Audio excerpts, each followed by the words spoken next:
Children, let us continue with our number system chapter with part 2. Previous part we have seen all the group of numbers, natural number, whole number, then integers, then rational numbers, irrational numbers and real numbers and the relation between them all. Let us revise that concept once again. So here with this Venn diagram, I explained you what about the natural numbers, whole numbers, integers and all. So here the natural numbers are nothing but a number start from 1, 2, 3 and so on. If we add 0, so that it will become as a whole number. In whole number, if we add the negative numbers, that group will become as integers. And if the numbers are written in the P by Q form, where Q is not equal to 0 and P and Q are integers, then that group of number is nothing but called as what? Rational numbers. Yes, then we have seen about the irrational number. Do you remember this? So what is the irrational number? The numbers which are non-terminating and non-recurring numbers. And the whole this group will become as what? A real number. Rational plus irrational, the whole group is real number. Now, we will see few true or false statements.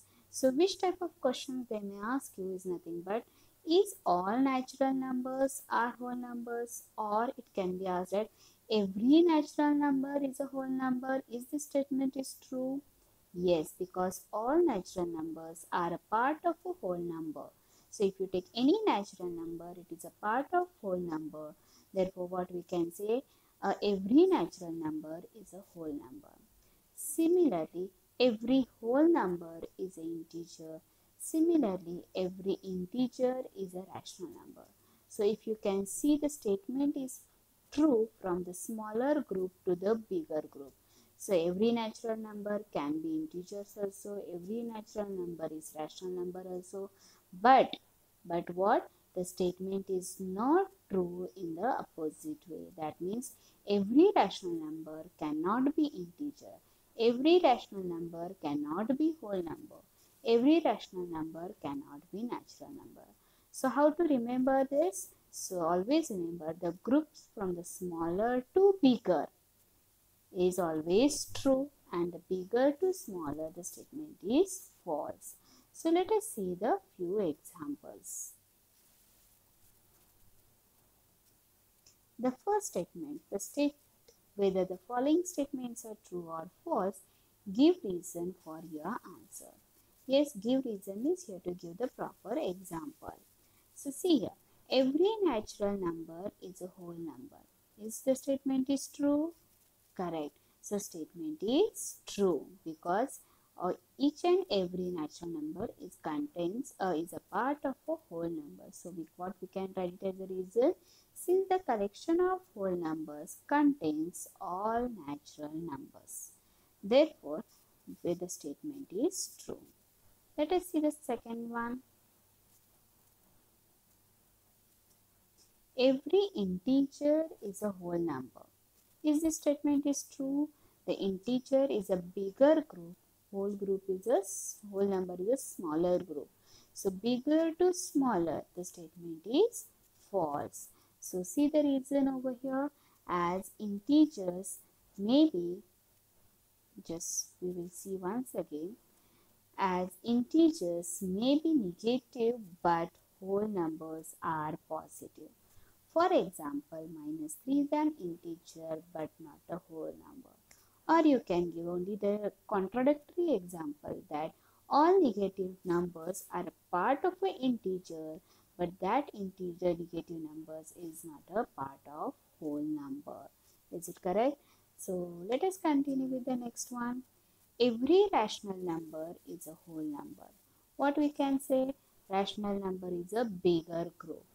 Whole number is a smaller group. Bigger to smaller, is the statement is true?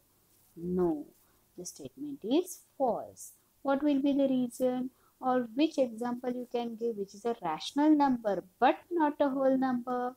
Yes, if you take a fraction or a decimal. So 4/5, 1 by 2, 7 upon 10. These are nothing but irrational numbers. But these numbers are not a whole number. So the statement is false for every rational number. Yes. So can we continue with the next one now? Every irrational number is a real number. Is this statement is true? Now again, irrational number is a smaller group. Real number is a bigger group. All irrational numbers are a part of a real number. Therefore, what we can say? The statement is true.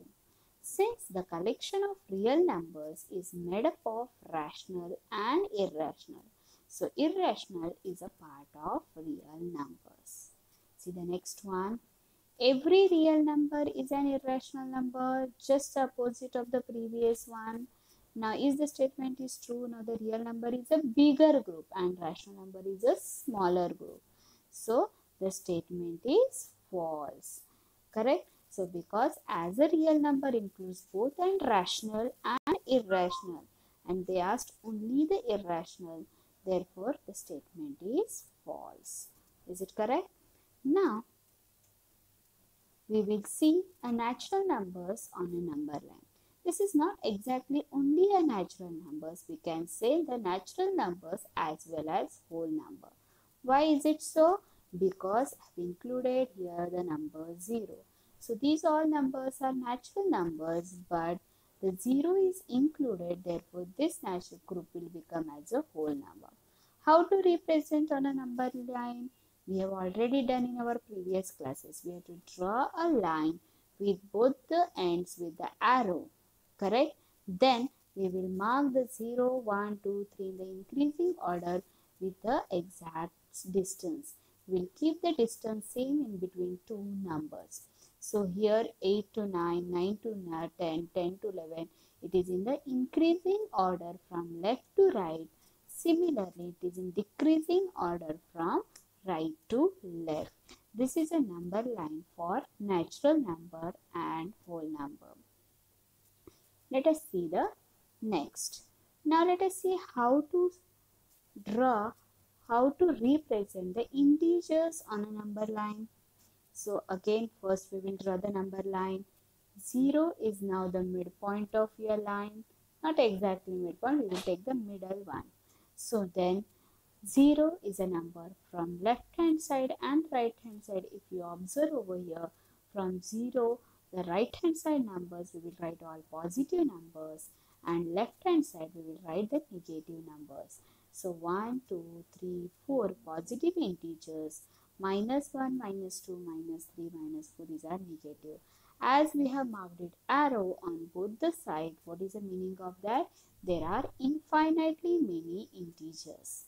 Yes, and what about the 0? What is the specific property of 0? 0 is neither positive nor negative. So we can't put any sign over here for 0. Now the next is nothing but rational numbers on a number line. Again, this is not a new for you. You already done in 8th standard. So how to represent? For example, if I want to represent 12 upon 5 on a number line. So first I will convert it into the mixed fraction 2 whole 2 upon 5. So what is the first step? We will just draw a number line. This is just an explanation. Yes. So then 2 to 3. The number is 2 which is bigger than 2. So that number will come in between 2 and 3. So what we will do? Just we will divide 2 and 3 in 5 equal parts. Why 5 equal parts?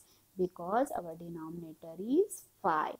As our denominator is 5, we will divide 2 to 3 in 5 equal parts. And the second point is nothing but what? Your 2 whole 2 upon 5. This way we can represent a rational number on a number line. Now the next is very important. Till now whatever we have seen, this is nothing but a part of your 8th standard. Yes, so now the next, come back to our 9th standard portion, which is very important, is a concept of irrational number. Now we will see how to represent an irrational number on a number line.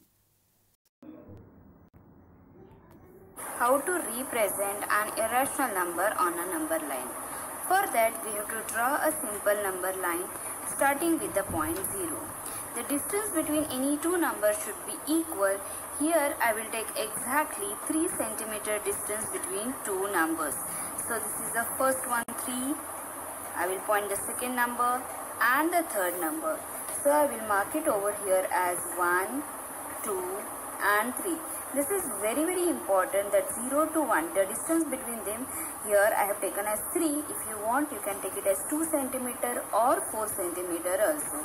And that distance we will mark it here as a scale. We will write it here in the right hand side corner as a scale, that is 1 unit is equal to 3 cm.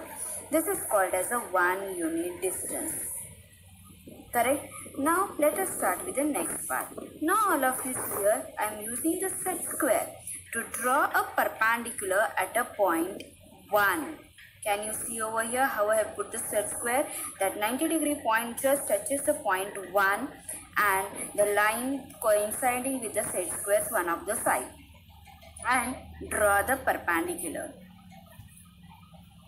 Yes, so this is a perpendicular at a point 1. Now use the 1 unit distance in your compass. 1 unit equal to 3 cm. So take 1 unit distance in your compass. This is nothing but 1 unit, and keep the compass at a point 1 and draw the arc which intersect your perpendicular. Now join this point. So this arc, just join it with the point 0 so that you can see over here we are getting the triangle as nothing but a right angle triangle. Now I will name it this triangle as O. This 0 can be considered as O also, 1 as A and this point as B. Now let us see the next part. Now in this right angle triangle, the side opposite to right angle is nothing but hypotenuse. Keep the compass at a point 0. Take a distance as per the hypotenuse. That means take the distance as OB. Can you see clearly over here? OB as a distance, and draw the arc. Just draw the arc which intersects your number line, and that point is nothing but your root 2. Now let us see how we got this point as a root 2 as an irrational number on a number line. Let us see the proof for that. Now as I have shown, this is OAB is nothing but a right angle triangle. So in triangle OAB, angle OAB is nothing but 90 degree. So we can apply the Pythagoras theorem. So by Pythagoras theorem,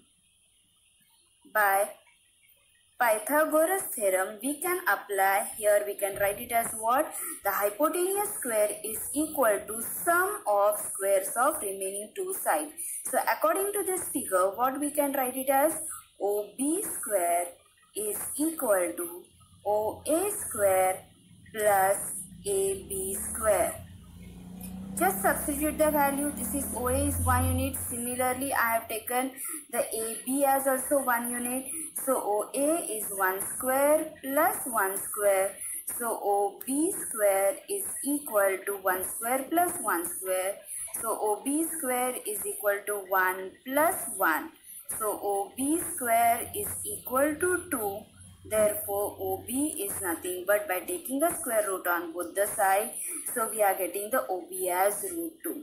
That means this hypotenuse value is nothing but root 2, and as per our construction, what we have taken this radius as root 2, the radius will remain same all over. So if this distance is root 2, so from here to here also the distance will become as root 2. Therefore, we can say from 0 to this point the distance is nothing but of root 2. In this way we can representing an irrational number on a number line.